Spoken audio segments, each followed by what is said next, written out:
À une semaine de l'opération militaire sénégalaise lancée contre des rebelles en Casamance, les affrontements ont provoqué des déplacements de population. Selon les chiffres de l'Agence nationale gambienne de gestion des crises communiqués samedi, quelques 6350 déplacés et réfugiés ont été enregistrés dans la zone du Foni-Consala au sud de la Gambie.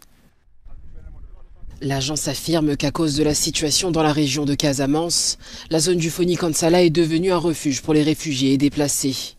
Ces derniers ne peuvent plus rester dans leur maison à cause de la proximité des combats et des répercussions du conflit en cours.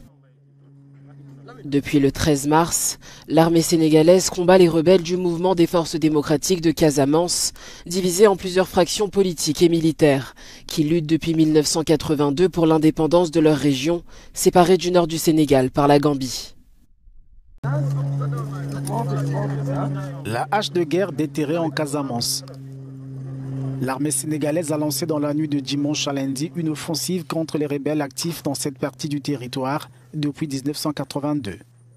Dans un communiqué, l'état-major des forces armées sénégalaises souligne que cette opération vise à démanteler les bases de la faction du mouvement des forces démocratiques de Casamance de Salif Sadio, située le long de la frontière nord avec la Gambie, mais aussi à détruire toutes les bandes armées menant des activités criminelles dans la zone. Mais l'offensive en cours est en réalité une réponse aux lourdes pertes subies par les forces loyalistes en Casamance il y a 2 mois. Les rebelles avaient tué 4 soldats sénégalais alors que 7 autres avaient été enlevés. Des militaires membres de l'ECOMOG, la mission ouest-africaine en Gambie, libérés depuis. En 2018, 14 personnes ont été massacrées près de Ziguinchor. Le procès de ce drame s'ouvre d'ailleurs dans quelques jours.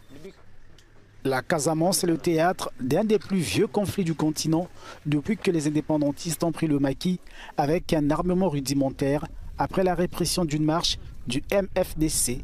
C'était en décembre 1982.